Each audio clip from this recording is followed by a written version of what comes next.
chỉ bây giờ ulai William Bolt thế cho cả lâu lom vek cho hay TVS Raider 125 này kan lâu langa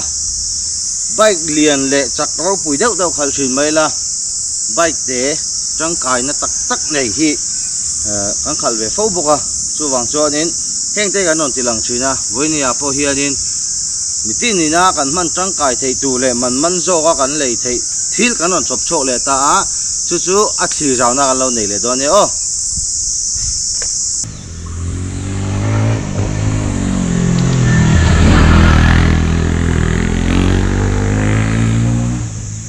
ama hi kezi jasom ni pathuma vitania single cylinder 3 valve ania air cool engine ni in 11 bhp apechuka disc brake thatok ta kamalama hian amanga alloy wheels nal tak nen steel frame ni in chain cover te pok hi hei anon tuam pup to lawa mase sarigat omin chain cover boy half chawin om to ta TVS iGo assist technology amanga engine hi single piston ania TVS logo nal tak mai na chuanga silencer ta po hi ai me khop mai hei muffler thatak mai amanga anung lampang hi drum brake ania combine brake ania malampang me khan anung lampang po hi aman ve don ani a headlight a hian DRL pani ti hian han on hian aron langa a headlight po eng thakop mai a noi lampang a hian high beam oma dangdai ang khop mai a fog hi telescopic fog ania hang khal china chon soi sel tu chu kan nei lawa hei a seat te poi hlai tha a tu lai tak mai hei split seat an hmang ve a hnuaya hian an hnung lampang a hian compartment om ve a seat hon na hi a sial khop mai a backlight hnuaya hian in her khep kha nga ya chuan hei TFT display heta hian ani lawa LCD amanga TFT display zo kha chu aman sang zo ka khana omta hei a handlebar po hi weight thakop mai a khalan dom khop mai tanki a hian liter so malenga mase mileage hi a 3 mm a kilometer a 71 per liter khan claim dei me a petrol he low ber pol ani don ani he bike mo du tlang chho hi mitin tlam tam na ni mo du tlang chho a han te si ol sama khopui chunga second gear a gear ratio hi van zive second gear in tuna kan impura a gear ratio hi mo malaya 125 chuang masa first lian deuh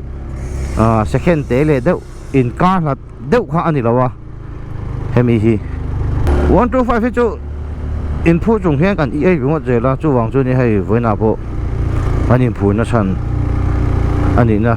khal chok thei turin mo azia khop mai asithi anuam bon to ba ahlaya mong zep om lawa mong lian tan po chutan dong khop mai input chung po hian in second third gear hian in dur tang chho hi apo chho vak thei don hi gear te atlan tum ngor ta ha chon thu khan ni ta sela chul ber kher chong lo ta 125cc hi India po hian non siam nal to khom me a malaya mileage ngot claim ang kha ani to lawa hemi 125 po hi ani ne ta chon commuter bike angin anon chho du big me lawa TVS hian in street naked TVS la ta ni mo street naked bike chu 125 a street naked anon tia entry level a an ngai ve ni chumo India po kan chang kang zela entry level a hey third gear in gearless 125 chu kan le pen ne ve view ni na se second gear kan lu leng tlan chak don chuan po ve de vu ngai tlan du se kan yo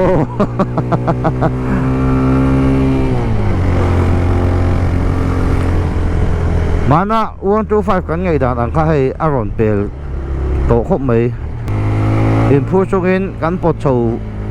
deuh par second le tha ta kan lu choka second hi kha lian deuh ve hum ang kha na om mi lawa rin ai tak so na Hmantlak hei hi ka vai khat na nia ka bei se ang chi lo ka be sei ai ma chuanin anuam 125cc hi an soi to khan non thuam chang kang to khop mai man lai angot khan to lo mo kumli kalta dei to anti cho to ania TVS hian mo chuan voini thleng hianin dimano ma wangin model thar zelin anon ti chok ta a tuna po ke ni kan lo khal ve thei pha ta a government TV residential science college hi hilamen lo omani hi ka khami ro ka voi khat kalna chuan ke ni pon kan lo khal ve ta hei hemi hi khochunga na tho nan te daily use na te tangkai ta a petrol hi a he lo tu a o yom lo so ka kilometer som sari vel dai khan claim me a phai phe a chu mo Mizoram a chuan kilometer som ruk atanga som sari in car kha chuan om don tho ta tuna he ka in phur a tam jok chu ke ni a in zan ga ringa third gear le second gear le kan manga fifth gear thleng oma ma se kan tlan chak lo hai tiang del det te hen chuan a chu ma saber ai kha chuanin achang kang ve zel to ta hemi hi eco mode le sport mode kha om ve ta ma se hemi amo ta hi danglam na om lo ta eco mode ta hianin RPM sang tu kha a in kata chu jong chu ni mai a sport a kha chuanin over rev thei ta eco mode ta hi chuan over rev thei do ni soi to ha ka kal na lam bang hi ka voi khat kal na ni kan explore ang hei kong hi lo om zel ha chuan kong chuka kan tla na tu na hian combine brake ania ama lampang hi di sa ne nung hi drum ania combine brake ani wangin nung lampang drum brake hi an hiam deuh su hian kan feel a ma se hei handbrake chu thaviu thawa hemi hi disc brake anung disc brake hi tuna hian model thar angin ron chuak chia a ron thleng chia hi kan khal man talawa hemi hi anung disc brake kha om bawk ani ti kha kanon soi du ni chuan class pahnih oma a class sang jok hi nuai khat le sing khat ani hemi TFT display a lian jok a ron mangta stock an nei lo tu na hian hemi hi TFT ni lo ta a LCD display kha ni a hemi hi nuai khat velin a complete ta aman po aman khop mai a khoi lam pangin nge leina sa ka tia zo na ka ne ya na tho nan du khop mai hei kan stock ang chu a zo zel an tia TVS lam bang pon mo TVS chung sa hi han soi zau lo kila TVS hi ama chon Suzuki khan an la chinta Japan a antaya pani chumo TVS kha chu India company ani ta Suzuki kha Japanese ani ta chuan sang hi pakhat thleng kha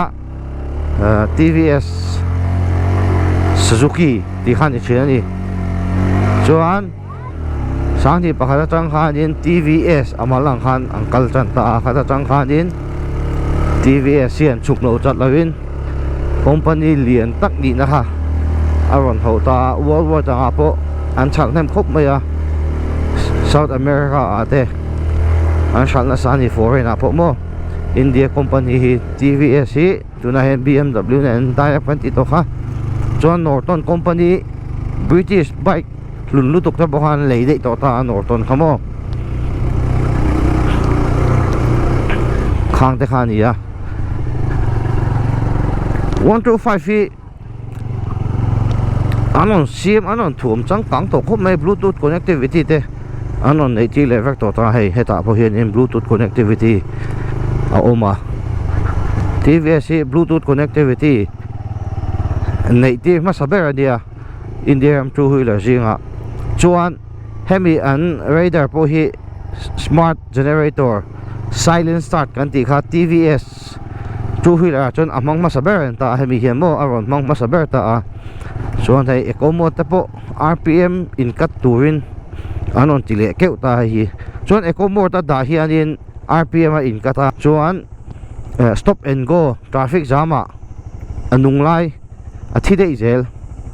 khát tiếng ha gear lesa ang chi khai khame nga chuanin tlan donin heti thor ro han blip le khanin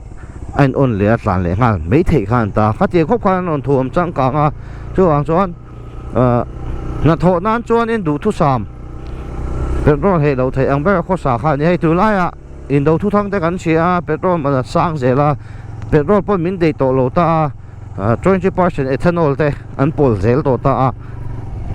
khát tiếng ta khát chuanin du thu sam ani hei hi chumo 1254 hi khalakal zel don ni na lang hei hi street naked ti ve tlat me handlebar poi chete chon ni ve dewa 125 dang ang lo takin a food pet po hi kan tom ve deu kan bo pit hep ve deu mo a feeling a hi soi le soi nu 125 feeling lo deu hi aron be chok to aya cc sang 150 hey tanki vel da bo enila tla hianin charging port to bok ta kep thatak mai awma hey ai lok ve deu mo wange kan ti chuan ro dong tu tur ania ro dong tu tu kha chu thada wa kep kha an siam kha ngai tai TVS po an thiam khop mai kong chou him phima kha chu zo vek don ta hi kha train kha pe chu ti kha din second gear in veng noi chou da bon tlan chou tlan thei view ni liter khatin kilometer som sari ve la tlan thei ti khan iboka liter som chaw lenga tanki he ma se tlan nem thei viewa chuwang chon liter thum an thuna tanki a chon khu tung thum vel chu chuka chon oma khang khal cho do kha chon in ma om lawa a se kan tlan a tum khu pung ve mai hei tu na hen kan ding ta ein on vekta ekomota kan da hi kan refanga kha alo nung mal top kha hei ka met mi lo khim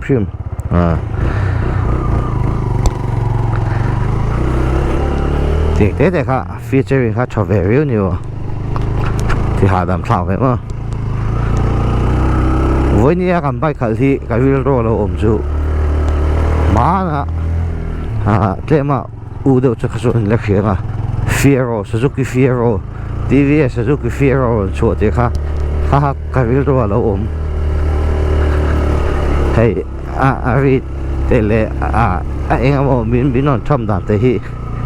kha te ka vil ro lang deuh thu te chu second hi atang gai thei him hima hei chuna kan chho va kan tlan chho do ta first a kan lu ta man gear ratio dik tewin second a hian lu chhowa second hi input chung pon atang gai thei khop mai ai hian khala ti nom pha si lai de wa kan chu ai kong chia po mong a kham lo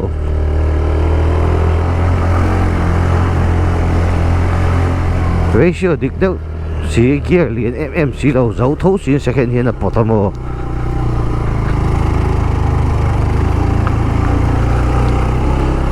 one two five a hian enge chaber soi don tai la company khang hian in an siam veka ha chu company kan ngai na zong tele a thak an ti zong ha ai nang lo vek ta Mase TVS chu India chu na tlana namdang ina 125 dang ne na an inject na te an test te tam tak en tur oma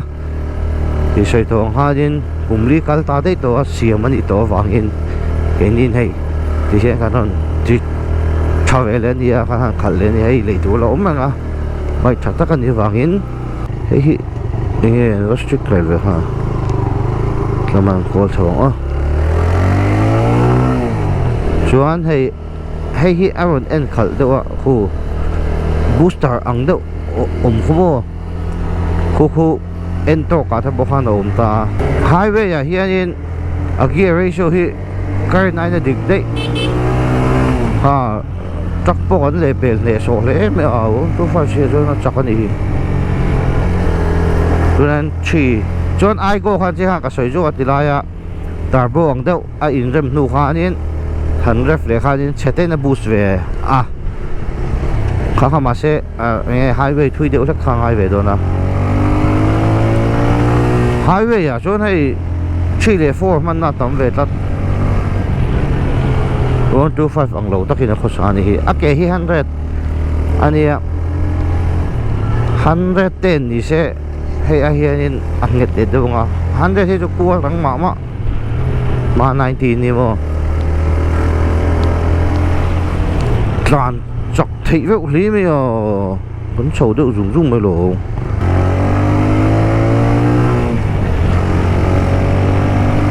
à đục bùi mấy cái mình ai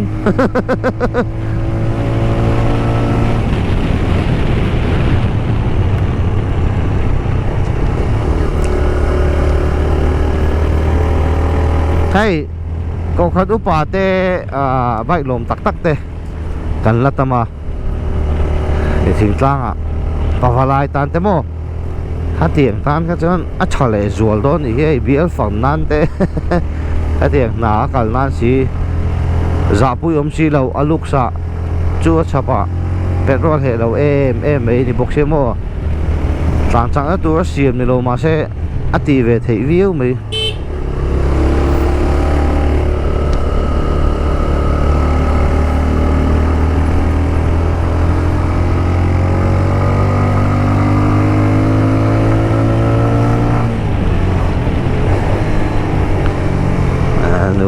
mày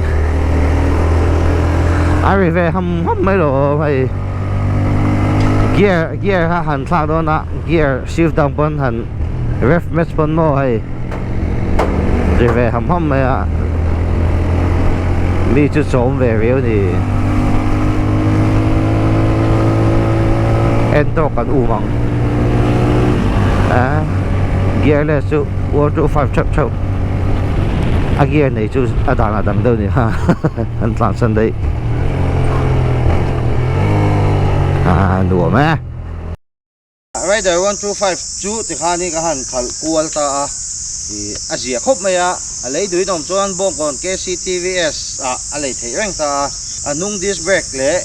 TFT display mang te po kha lấy đuổi oma in lâu vào còn check don nhé signing out bye bye ule